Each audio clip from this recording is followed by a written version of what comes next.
100% लोक इथे काम करतात, परंतु त्यातले 1% लोकांना हे प्लॅटफॉर्म सक्सेस देतं आणि राहिलेले 99% लोक जे असतात, काही लोक सोडून जातात, काही लोक स्ट्रगल करतात आणि काही लोक नव्याने सुरुवात करतात.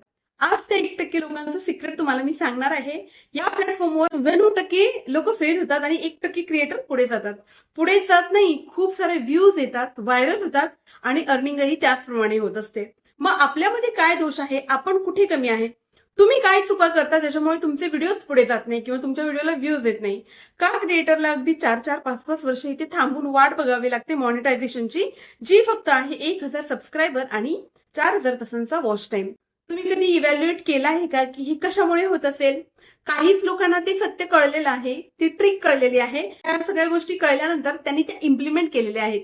आता हे जे काही आहे ना, हे खूप छान आहे आणि अगदी सोपं आहे, परंतु आपण हे पूर्ण ऐकून घेत नाही किंवा पूर्ण या गोष्टी पाहत नाही, ऑब्झर्व करत नाही, समजून घेत नाही. म्हणजे आपल्याला काय माहिती असतं, वर ऐकायचं, पटकन संपवायचं व्हिडिओ आणि लगेच दुसरा व्हिडिओ बघायला जायचं. 10 व्हिडिओ बघण्यापेक्षा तुम्ही असे काही 1-2 व्हिडिओज बघा जे प्रॉपर असतील आणि एक विश्वास असतो ना तुम्हाला की एखादा क्रिएटर तुम्हाला सगळ्या गोष्टी अगदी खऱ्या आणि तुम्ही त्या इम्प्लिमेंट केल्या तर तुम्हाला बेनिफिट देणाऱ्या असतील. तर व्हिडिओला पूर्ण पहा, कुठेही स्किप करू नका, कारण आज मी तुम्हाला अशा 5 ते 6 गोष्टी दाखवणार आहे आपल्या वायटी स्टुडिओमध्ये, ज्या तुमच्या ग्रोथमध्ये तुम्हाला नेहमी सपोर्ट करत असतात आणि नेहमी आपल्याला वायटी स्टुडिओ सांगण्याचा प्रयत्न करत असतं की तुमचा व्हिडिओ कशा प्रकारे चाललेला आहे आणि त्या व्हिडिओ नंतर तुमचा कोणता व्हिडिओ व्हायरल ट्रेंडमध्ये जाणार आहे किंवा व्हिडिओ पोस्ट केल्यानंतर ज्या काही गोष्टी करायच्या असतात, ऑब्झर्व करायचं, त्या गोष्टी सोडून देत्या बरं का. ऑब्झर्व करायचं किंवा कशा प्रकारे ते पाहायचं, अनालिटिक्स रीड करता येणं खूप महत्वाचं आहे. तुम्हाला माहितीये का, मोठमोठ्या कंपनीमध्ये डेटा अनालिटिक्स वेगवेगळ्या हाय स्केलच्या पगारावर कंपनीजने ठेवलेले आहेत. ते असेच का, उगीच का? तर तो डेटा अनालाइज केल्यानंतर त्यांना कशा प्रकारे काम करायचं, कंपनीला एक रोडमॅप मिळतो आणि त्याच्यासाठी ते डेटा अनालिस्टला हायर करत असतात. आता युट्यूबचं वायटी स्टुडिओ आहे ते आपल्यासाठी डेटा अनालिस्ट म्हणून काम करत असतं आणि तो जो डेटा आपल्याला दाखवत असतो तो काही ग्राफ माध्यमातून, काही सायन्सच्या माध्यमातून ते आपल्याला काहीतरी सांगण्याचा प्रयत्न करत असतात. आता तुम्हाला जर हा चार्ट पाहता येत नाहीये ना, तर मी असे 6 पॉइंट तुम्हाला मी आज या व्हिडिओत सांगते, ते अगदी पूर्ण पहा. स्किप करायचं असेल तर आता स्किप करा, पुढे हा व्हिडिओ पाहू नका. परंतु जर तुम्हाला पाहायचा आहे तर हा व्हिडिओ पूर्ण पहा, कारण का या व्हिडिओमुळे तुमच्या प्रत्येक व्हिडिओला एक वेगळा बूस्ट मिळणार आहे. तर तुमचा व्हिडिओ ज्यावेळेस तुम्ही अपलोड करता त्याच्यानंतर त्याच्यावर काय काय प्रोसेस होते, किती पिरियड असतो, त्या पिरियडमध्ये पहिलं ऑब्झर्व करायचं आहे तुम्हाला. त्याच्यानंतर दुसरी स्टेज काय येते आणि त्याच्यानंतर तुम्हाला कसं समजतं की ह्या व्हिडिओला आता ऑब्झर्व करणं किंवा मॉनिटर करणं इथे सोडून द्यायचं आहे किंवा तिथेच तुम्हाला कळतं की आता हा व्हिडिओ पुढे जाणार आहे, तर अजून थोडं आपल्याला त्याला पुश कसं द्यायचं आहे, म्हणजे जेणेकरून आपणच तो व्हिडिओ पुढे घेऊन जाऊ शकू. ठीक आहे, खूप छान गोष्टी आहेत, इम्प्लिमेंट केल्या तर हळूहळू ग्रोथ मिळतो आणि सडनली असे 1-2-3 व्हिडिओज व्हायरल होतात. त्यामुळे सक्सेसच्या युट्यूब काय करतं, परीक्षा घेतं, थोडंसं सतवतं, थोडंसं रडवतं आणि असेच जर आपण पेशन्स हारलो नाही आणि सातत्याने काम करत राहिलो तरी त्या कंडिशनमधून पुढे आलो तर युट्यूब काय करतं, बघतं की किती पेशंट लेवल यांची जास्त आहे, किती टिकून राहू शकतात या प्लॅटफॉर्मवर आणि सडन असा बूस्ट देतं की 25% जर्नी आपण एका व्हिडिओमध्ये अचीव्ह करतो. समजत आहे ना तुम्हाला? तर असंच काहीसं तुमच्याबरोबर व्हावं असं तुम्हाला वाटत असेल तर हा व्हिडिओ पूर्ण पहा, खूप छान गोष्टी मी सांगणार आहे तुम्हाला. तर चला पहिला पॉइंट घेऊयात आपण. सगळ्यात अगोदर आपल्याला जायचं आहे आपल्या वायटी स्टुडिओमध्ये. वायटी स्टुडिओमध्ये गेल्यानंतर तुम्हाला हा जो अनालिटिक्सचा टॅब दिसत आहे तिथे क्लिक करायचं आहे आणि इथे क्लिक केल्यानंतर आपल्याला सिम्पली ऑडियन्सवर क्लिक करायचं आहे. हा जो ऑडियन्सचा टॅब दिसत आहे इथे आपल्याला क्लिक करायचं आहे. ऑडियन्समध्ये गेल्यानंतर तुम्हाला काय करायचं आहे, तुमचं मंथली ऑडियन्स चेक करायचं आहे. आता मंथली ऑडियन्सचा ग्राफ जो हा खाली दिसत आहे तुम्हाला, ठीक आहे, याच ठिकाणी खाली इथे तुम्ही कधी क्लिक केलेला आहे का? तर तुम्ही जर कधी क्लिक केलं नसेल इथे तर मी हा चार्ट तुम्हाला दाखवते. हा चार्ट आहे लास्ट 28 डेज म्हणजेच एका महिन्याचा. एका महिन्यामध्ये युट्यूबने मला किती नवीन ऑडियन्स दिलेला आहे. आता हे तुम्ही चेक करायचं आहे की एका महिन्यात तुम्हाला युट्यूबने किती जास्त ऑडियन्स दिलेला आहे. याच्यावरून तुम्हाला काय समजणार आहे की तुमच्या चॅनलवर नवीन क्राऊड येत आहे की नाही. तुमचे भरपूरदा प्रश्न असतात की तुमचे सबस्क्रायबर वाढत नाही आहेत, तुमच्या व्ह्यूज वाढत नाही आहेत. तर जेव्हा तुमचा व्हिडिओ युट्यूब जास्तीत जास्त लोकांना दाखवतो त्याच वेळी तुम्हाला इथे व्ह्यूज येतात. तर कसं ओळखायचं की तुमचा प्रोफाईल जास्तीत जास्त लोकांपर्यंत पोहोचत आहे? तर या ठिकाणी बघा न्यू व्ह्युअर्सचा एक टॅब दिलेला आहे. तर लास्ट 28 डेज मध्ये माझी प्रोफाईल युट्यूबनी 7.8K म्हणजे 7,800 लोकांपर्यंत पोहोचवलेली आहे. म्हणजे मी त्यातून नवीन सबस्क्रायबर्स मिळवले आणि त्याच्यातूनच मला खूप जास्त व्ह्यूज पण येऊ लागल्या. त्याच्यानंतर ऑडियन्स टॅबमध्ये दुसरी आपल्याला गोष्ट चेक करायची आहे. ती थोडंसं आता मी बॅक जाते. ठीक आहे, ऑडियन्सचा टॅब ऑन आहे. त्याच्यानंतर या ठिकाणी बघा आपल्याला वॉच टाइम दिलेला असतो. तर या ठिकाणी सबस्क्रायबर्स जे आहेत इथे आता हायलायटर वर्क नाही होणार, तर मी असंच दाखवते. या ठिकाणी खाली सबस्क्रायबर्स तुम्ही पाहू शकता. जो वॉच टाइम इथे मिळालेला आहे तर या ठिकाणी सबस्क्रायबर्स जे आहेत आपले त्यांनी 41% आपल्याला पाहिलं आहे आणि ज्यांनी आपल्याला सबस्क्राईब केलेलं नाही, नॉट सबस्क्राईब जे लोक आहेत त्यांनी राहिलेले म्हणजे 58% त्यांनी दिलेला आहे वॉच टाइम. याचा अर्थ असा की नवीन लोकांपर्यंत माझा व्हिडिओ गेल्यानंतर ते माझा व्हिडिओ पूर्ण पाहत आहेत, फक्त त्यांनी मला अजून सबस्क्राईब केलं नाहीये आणि लवकरच ते मला सबस्क्राईब करणार आहेत. का? कारण ऑलरेडी त्यांच्याकडून वॉच टाइम मिळालेला आहे. दॅट मीन्स त्यांनी माझा व्हिडिओ पाहिलेला आहे आणि जसं मी काम करत आहे माझा प्रत्येक व्हिडिओ त्याचं नोटिफिकेशन युट्यूब त्या लोकांपर्यंत पोहोचवत आहे. आणि याचाच अर्थ काय आहे की एखादा व्हिडिओ असा त्यांना भावला, आवडला तर ते मला आता सबस्क्राईब करणार आहेत. तर इथून तुम्ही समजायचं की अशा प्रकारे तुमच्या प्रोफाईलची ग्रोथ होणार आहे. तर तुम्हाला सगळ्यात अगोदर काय बघायचं आहे तर ऑडियन्स मध्ये तुम्हाला न्यू व्ह्युअर्स जो आहे आयकन तिथे तुम्हाला किती पर्सेंटेज दिसत आहेत. त्याच्यानंतर तिथे क्लिक केल्यानंतर बघायचं की किती लोकांपर्यंत तुमचा व्हिडिओ युट्यूबने पाठवलेला आहे. आणि हे जर तुम्हाला जास्त रीच मिळत नसेल तर समजायचं की तुमची प्रोफाईल अजून ग्रो होणार नाहीये. आणि ज्या कुणाला इथे हा ऑप्शन दिसत असेल खूप जास्त लोकांपर्यंत तुमची प्रोफाईल पोहोचतीये तर तुम्हाला तुमच्या व्हिडिओची क्वालिटी थोडीशी इम्प्रूव्ह करायची आहे. आता अजून एक सांगते तुम्हाला. याच ठिकाणी एक पर्पल चार्ट असतो ऑडियन्सचा चार्ट तुम्ही बघा. तर अशा प्रकारे जर आता मी हायलाइट करून दाखवते.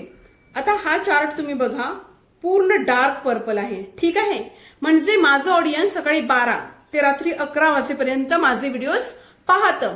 कंटिन्यू ऍक्टिव्हिटी चालू राहते. कुणी ना कुणीतरी माझ्या प्रोफाईलवर येत राहतं. त्याच्यामुळे काय होतं माझ्या प्रोफाईलचं अल्गोरिदम खूप ऍक्टिव्ह राहतं. ठीक आहे, आता तुम्हाला काय चेक करायचं आहे तुमच्या प्रोफाईलमध्ये हा ग्राफ जो आहे पूर्ण चेक करायचा आहे आणि अशाच प्रकारे डार्क पर्पल लाईन तुमच्याही प्रोफाईलमध्ये असल्या पाहिजेत.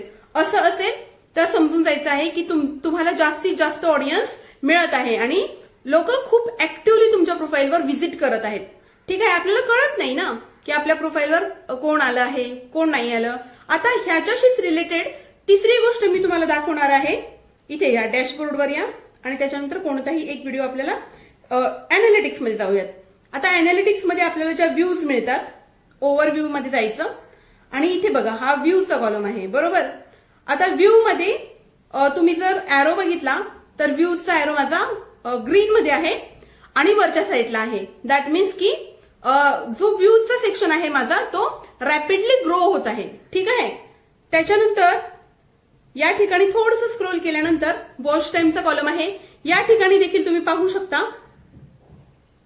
हायलायटर यूज होत नाही इथे पण. तर या ठिकाणीही तुम्ही पाहू शकता की आपला वॉच टाइमचा एरो अपसाइड आहे आणि ग्रीन आहे. त्याच्यानंतर सबस्क्रायबरचा, तर सबस्क्रायबर्स ही पहा तुम्ही अपसाइड आहे आणि ग्रीन आहे. हे एक इंडिकेटर आहे युट्यूबने मला दिलेलं की लवकरच माझा चॅनल खूप लवकर त्याला ग्रोथ मिळणार आहे आणि मॉनिटायझेशन लवकरात लवकर मला मिळणार आहे.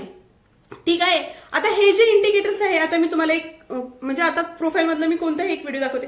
तुमच्या प्रोफाईलमध्ये ऍटलिस्ट एक असा व्हिडिओ जर तयार झाला ज्याचे सगळे एरोज अपसाइड आहेत आणि ग्रीन आहेत म्हणजे अशा प्रकारे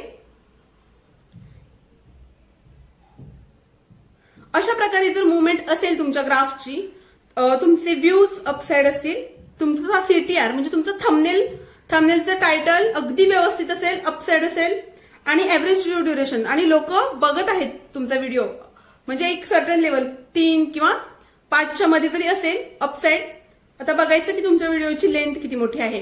हे तीनही ग्राफ अपवर्ड असतील आणि ग्रीन असतील तर समजायचं की तुमची प्रोफाईल अगदी ट्रॅकवर आहे आणि लवकरच तुमचे व्हिडिओ आता व्हायरलच्या ट्रेंडमध्ये जाणार आहेत. आणि आता अगदी शेवटची आणि सर्वात महत्वाची गोष्ट मी तुम्हाला सांगते. तुमचा व्हिडिओ तुम्ही अपलोड केल्यापासून एक 24 तासांचा पिरियड लागतो त्याला ऑब्झर्व करण्यासाठी, पुढे जाणार की नाही जाणार. तर ह्याच एक 24 तासामध्ये तुम्हाला कळेल की तो पुढे जाणार आहे की नाही. हे चेक केल्यानंतर कशा प्रकारे चेक करायचं मी तुम्हाला सांगते. हे तुम्ही चेक करायचं व्हिडिओ अपलोड केल्यानंतर 24 तासात. जर तो व्हिडिओ ते सिम्पटम्स तुम्हाला दिसले तर तो व्हिडिओ पुढे जाणार आहे, ठीक आहे. जर नाही तर त्याच्याबद्दल जास्त विचार करायचा नाही. दुसरा व्हिडिओ कशा प्रकारे आपल्याला छान बनवता येईल या गोष्टीचा विचार करायचा आहे. तर काय करायचं, तुम्ही सपोज कोणताही एक व्हिडिओ अपलोड केलेला आहे, त्याच्या जायचं अॅनालिटिक्समध्ये. त्याच्या अॅनालिटिक्समध्ये गेल्यानंतर रीच सेक्शनमध्ये जायचं. हा जो रीच सेक्शन आहे तिथे क्लिक करायचं आणि इथे क्लिक केल्यानंतर इम्प्रेशन्स येतात. हे जे इम्प्रेशन्स आहेत ना ते म्हणजे युट्यूब आपल्याला पुश करत असते. युट्यूबच्या रेकमेंडेशन मधून आपण पुढे जात असतो आणि युट्यूब आपल्याला नवीन लोकांपर्यंत पोहोचवत असतो. तर काय करायचं, इथे क्लिक करायचं आणि पाहायचं फर्स्ट 24 hours. इथे मॉनिटर करायचं की तुमचा व्हिडिओ किती पुढे जात आहे. तर पहिल्या 6 तासांमध्ये ऍटलिस्ट 500 ते 2000 इम्प्रेशन याचे गेले पाहिजेत. म्हणजे मी व्हिडिओ पोस्ट करते सपोज 5:30 ला, तर ऍटलिस्ट 11:30 पर्यंत 2000 इम्प्रेशन्स तरी माझे पुढे गेले पाहिजेत, ठीक आहे. 2000 इम्प्रेशन गेले, त्यातून मला व्ह्यूज मिळाल्या, ठीक आहे. आता व्ह्यूज चांगले असतील तर ठीक आहे. जर इम्प्रेशन जात आहे आणि तरीही व्ह्यूज येत नाहीये तर इथेच ती ट्रिक तुम्हाला इम्प्लिमेंट करायची आहे. तर या ठिकाणी तुम्हाला तुमचा थंबनेल चेंज करायचा आहे आणि असा अट्रॅक्टिव्ह थंबनेल तिथे लावायचा आहे. आता थंबनेल चेंज केल्यानंतर लगेच काही चेंजेस करायचे नाहीत. टायटल आणि डिस्क्रिप्शन हे 24 तास बदलायचं नाही. व्हिडिओ पोस्ट केल्यानंतर पब्लिक झाल्यानंतर व्हिडिओ 24 तासापर्यंत टायटल आणि डिस्क्रिप्शनला जराही टच करायचं नाही. अदरवाईज अल्गोरिदम पूर्ण कन्फ्युज होणार आणि तुमचा तो व्हिडिओ तिथे स्टक होऊन राहणार, पुढे जाणार नाही. तुम्हाला फक्त काही चेंज करायचं आहे तर तुम्हाला थंबनेल चेंज करायचं आहे, कारण का क्लिक मिळण्यासाठी थंबनेल महत्वाचं आहे. जर 6 तासात तुम्हाला 500 ते 2000च्या मध्ये इम्प्रेशन युट्यूब कडून नाही मिळाले, YT Studio मध्ये चेक करायचं. तुमच्या व्हिडिओमध्ये जाऊन व्हिडिओच्या अॅनालिटिक्समध्ये जाऊन तुम्हाला इथे इम्प्रेशन्स चेक करायचे आहेत. सपोज इथे ते असतील तर निश्चिंत राहायचं आहे तुम्हाला, आणि नसतील तर तुम्हाला सगळ्यात अगोदर तुमचा थंबनेल चेंज करायचा आहे. खूप महत्वाचं आहे. तुम्ही हे बघत नाही, ह्या गोष्टी इम्प्लिमेंट करत नाही, त्याच्यामुळे युट्यूब तर त्याचं काम करत असतो, ठीक आहे. इम्प्रेशन पाठवत असतो, नवीन लोकांपर्यंत तुमचा व्हिडिओ पोहोचवत असतो, परंतु तुम्ही हे ऑब्झर्व करत नाही आणि काम करत नाही त्या गोष्टीवर. त्याच्यामुळे तुमचा व्हिडिओ जास्त पुढे जात नाही आणि खूप जास्त इम्प्रेशन मिळूनही व्ह्यूज अगदी कमी आणि मग व्हायरल ट्रेंड पासून तुम्ही लांब राहता. अतिशय महत्वाचं आहे. आणि त्याच्यानंतर ब्राउज फीचर. हा जो ब्राउज फीचर आहे ना, इथून सगळ्यात जास्त जेव्हा तुम्हाला युट्यूब पुढे पाठवणार तेव्हा तुम्ही व्हायरल ट्रेंडमध्ये यायला सुरुवात होणार तुमची, ठीक आहे. तर ह्या होत्या काही महत्वपूर्ण गोष्टी. तुम्हाला बघा, तुम्ही इम्प्लिमेंट करा. प्रत्येक व्हिडिओमध्ये काहीतरी खास देण्याचा प्रयत्न करते आणि ते मी यूज करून झालेलं असतं. मी स्वतः इम्प्लिमेंट करून त्याच्यातून जे रिझल्ट येतात ना ते मी तुमच्याबरोबर शेअर करत असते, जेणेकरून तुम्हालाही या गोष्टी कळल्या पाहिजे, त्याचा फायदा झाला पाहिजे. किती दिवस मॉनिटायझेशनसाठी आपण प्रयत्न करत राहणार इथे. 1 वर्षाच्या आत जर चॅनल तुम्हाला मॉनिटाईज करायचं आहे, माझे सगळे व्हिडिओ अगदी पूर्ण पहा. तुम्हाला खूप छान आणि सगळ्या कन्सेप्ट क्लिअर होतील तुमच्या, ठीक आहे. एकदा कन्सेप्ट क्लिअर केली तर तुम्हाला नंतर कुणावर डिपेंड राहण्याची गरज नाही. तुम्ही स्वतःचं चॅनल स्वतः हँडल करू शकता. तर व्हिडिओ कसा वाटला, व्हिडिओ आवडला असेल तर व्हिडिओला लाईक करा आणि इतर मित्रमैत्रिणींबरोबर देखील शेअर करा. तुम्ही जर आपल्या चॅनलवर नवीन असाल तर पटकन सबस्क्राईब करून पुढे असणाऱ्या बेल आयकॉनलाही क्लिक करा. चला उद्या पुन्हा एकदा भेटूयात अशाच एका छानशा कंटेंट बरोबर. तोपर्यंत सर्वांना श्री स्वामी समर्थ.